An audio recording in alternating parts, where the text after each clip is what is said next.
এটি হলো হলদিঘাটি মিউজিয়াম। এই হলদিঘাটি ভারতের রাজস্থানের আরাবল্লী পর্বতমালায় অবস্থিত একটি ঐতিহাসিক গিরিপথ। এটি ১৫৭৬ সালে ১৮ই জুন মহারাণা প্রতাপের নেতৃত্বে মেওয়ার বাহিনী এবং আম্বারের রাজা মানসিংয়ের নেতৃত্বে মুঘল সেনাবাহিনীর মধ্যে সংঘটিত কিংবদন্তি হলদিঘাটি যুদ্ধের স্থান হিসেবে বিশ্বজুড়ে বিখ্যাত।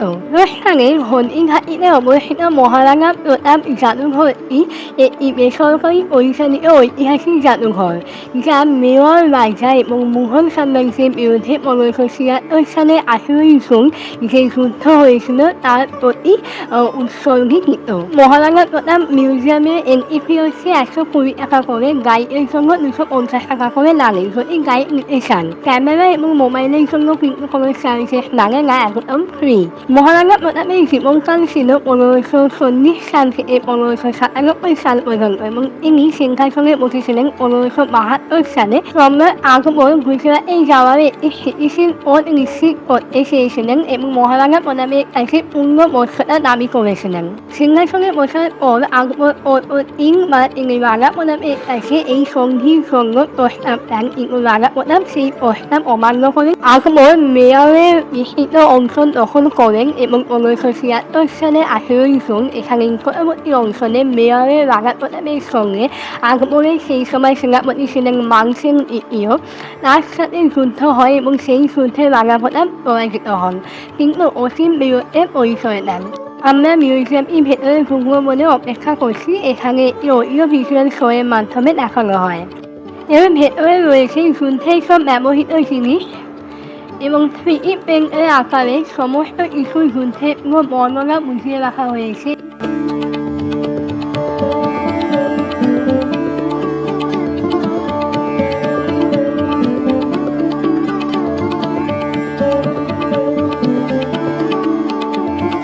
এটা হলো যুদ্ধের সময় ব্যবহৃত কমলা কালারের টুপি, এটা পরে রাজারা যুদ্ধ করতে যেত। রাখা রয়েছে যুদ্ধের সময় ব্যবহৃত বিভিন্ন ধরনের অস্ত্রশস্ত্র যা সে সময় ব্যবহার করা হয়েছিল এবং বোমা, ঢাল ইত্যাদি অনেক কিছু যা যা সেই সময় ব্যবহৃত করা হয়েছে সেই সমস্ত রাখা হয়েছে এখানে।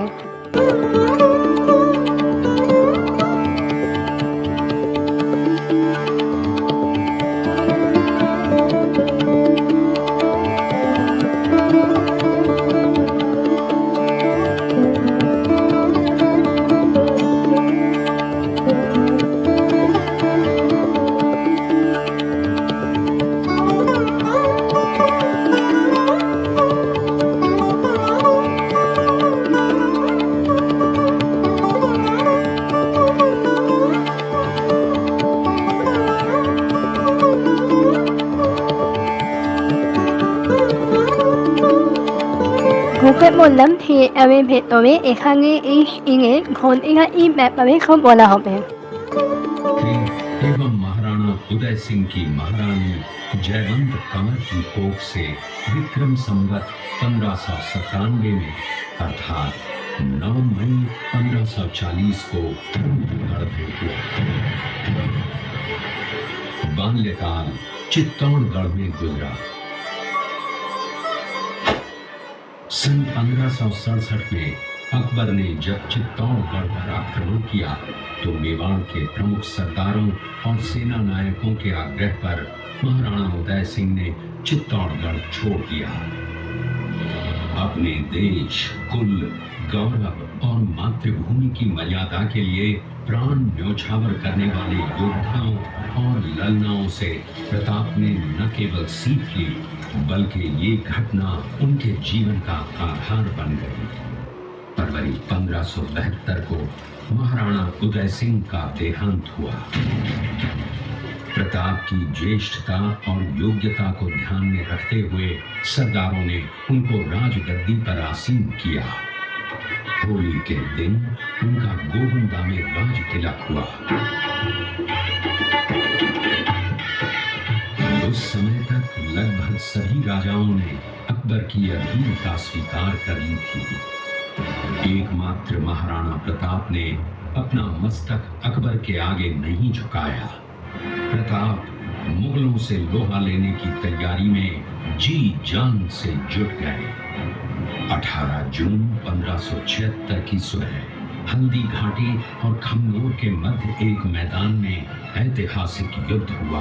महाराणा प्रताप की सेना गोगुंदा से हल्दी घाटी पहुंची, जबकि सेनापति मानसिंह के नेतृत्व में मुगल सेना ने हल्दी घाटी के ठीक नीचे मैदान में अपना मोर्चा जमाया।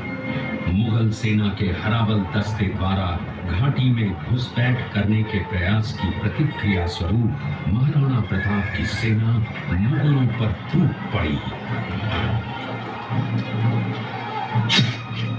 प्रताप के हराबल सैन्य दलों का नेतृत्व पठान हाकिम हासूर कर रहे थे। भीलू राणा, जो राणा पूंजा के नाम से भी जाने जाते हैं, उनके नेतृत्व में भील आदिवासियों ने गोरिल्ला पद्धति से युद्ध करते हुए मुगलों के छक्के छुड़ा दिए। देखते ही देखते शाही सेना में खलबली मच गई। तलाई घोड़ों की टापों, हाथियों की चंगारों और तलवारों की झंकारों से गूंज उठी। चारों तरफ हाहाकार मच गया। युद्ध का घटनाक्रम अचानक उस समय बदल गया जब प्रताप ने अपने घोड़े चेतक को एड़ लगाकर मानसिंह के हाथी पर चढ़ा दिया और उस पर भाले से भरपूर वार किया। मानसिंह हौदे में दुबक गया। हाथी से उतरते समय चेतक की एक टांग कट गई। इस स्थिति को भांपकर महाराणा प्रताप के हमशक्ल सेनापति झालामान ने महाराणा प्रताप से आज्ञा लेकर उनका राजमुकुट धारण किया। मुगल सेना झालामान को महाराणा प्रताप समझकर उन पर टूट पड़ी और झालामान शहीद हो गए। उधर चेतक ने अपने स्वामी को 5 किलोमीटर तक 3 टांगों पर ही लेकर एक बरसाती नाले को पार किया। उसके पश्चात उसके प्राण पखेरु उड़ गए। इस युद्ध से महाराणा प्रताप के मन पर गहरा प्रभाव पड़ा। परिणाम स्वरूप उन्होंने मुगलों पर विजय प्राप्त करने तक राजसी ठाट बाट छोड़ने और पत्तों पर भोजन करने का प्रण लिया, जिसे उन्होंने जीवन भर निभाया। महाराणा प्रताप ने अपना सैन्य बल बढ़ाकर सर्वप्रथम अरावली पर्वत की घाटियों में बसे दिवेर पर चढ़ाई कर विजय प्राप्त की। इसके बाद कुंभलगढ़ पर भी विजय प्राप्त की। सिर्फ चित्तौड़गढ़ को छोड़कर सारे मेवाड़ को अपने अधीन कर लिया। कालांतर में महाराणा ने चावंड में अपनी राजधानी स्थापित की।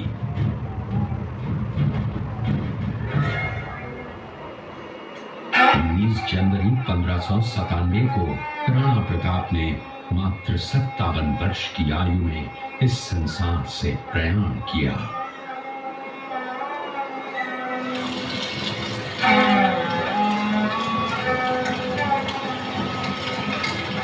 हल्दी घाटी का युद्ध एक सांप्रदायिक युद्ध न होकर आत्मसम्मान, मातृभूमि की स्वतंत्रता व स्वाधीनता का संघर्ष था। इसका प्रमाण ये है कि जहां पर अकबर की सेना के सेनापति जयपुर के राजा मानसिंह थे, वहीं पर महाराणा प्रताप की सेना के सेनापति काबुल के हाकिम हासूर थे। महाराणा प्रताप स्वतंत्रता की वेदी पर एक ऐसा अंगारा था जो आत्मसम्मान व देश गौरव के लिए दिन रात जलता रहा, धधकता रहा और अंत में बुझकर भी उसने देश में ऐसा लौह भर दिया जिसकी प्रखर किरणों ने भारत माता को गुलामी की जंजीरों से मुक्त कराने के लिए सदा এখানে পুতুল তৈরি করা আছে এবং পাশেও ইউসনে चूड़िया गांव का है। हल्दी घाटी युद्ध के बाद महाराणा प्रताप अपनी प्रतिज्ञा का पालन करने के लिए वनवासी जीवन व्यतीत करने लगे। उनके पास पर्याप्त संपत्ति नहीं थी, तो उनके वित्त मंत्री भामाशाह ने अपनी सारी सुख सुविधा को छोड़कर अपने राजा को स्वयं का धन 25 लाख रुपए व राजकोष में 20,000 अशर बयान देश के लिए अर्पित। जिससे महाराणा प्रताप ने 12 वर्षों तक अपनी सेना को संगठित किया, सैन्य शक्ति को बढ़ाया और मेवाड़ मातृभूमि को आजाद करवाया। नाम मच्छिंद्रगढ़ है। इस किले का निर्माण महाराणा कुंभा ने करवाया था। इस किले के अंदर 9 मई 1540 ईस्वी में महाराणा प्रताप का जन्म हुआ था। इस किले की ऊंचाई समुद्र तल से 3568 फीट की है।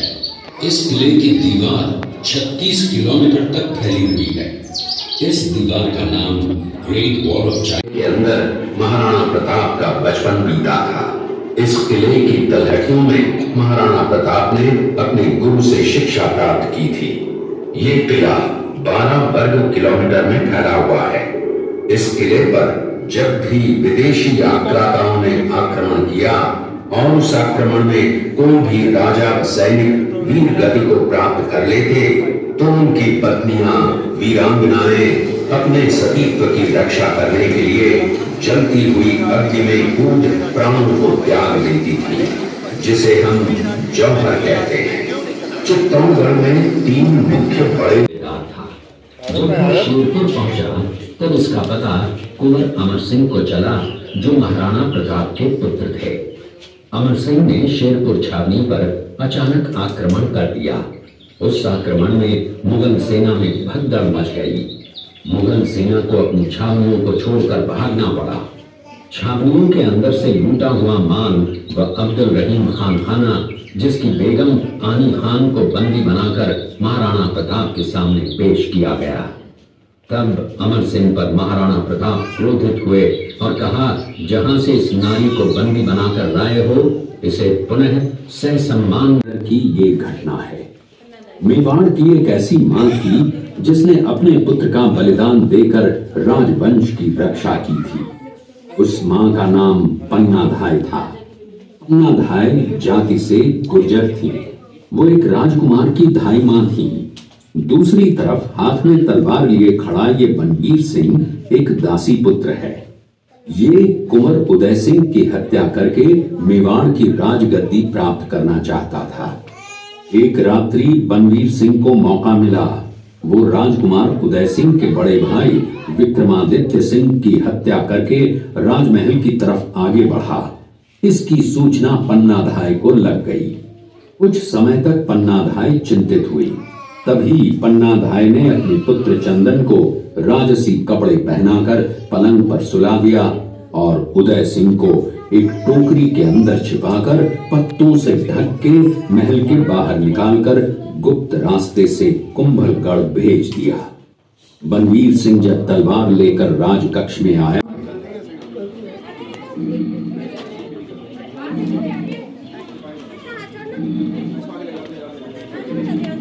ये घटना महाराणा प्रताप की वीरता को दर्शाती है।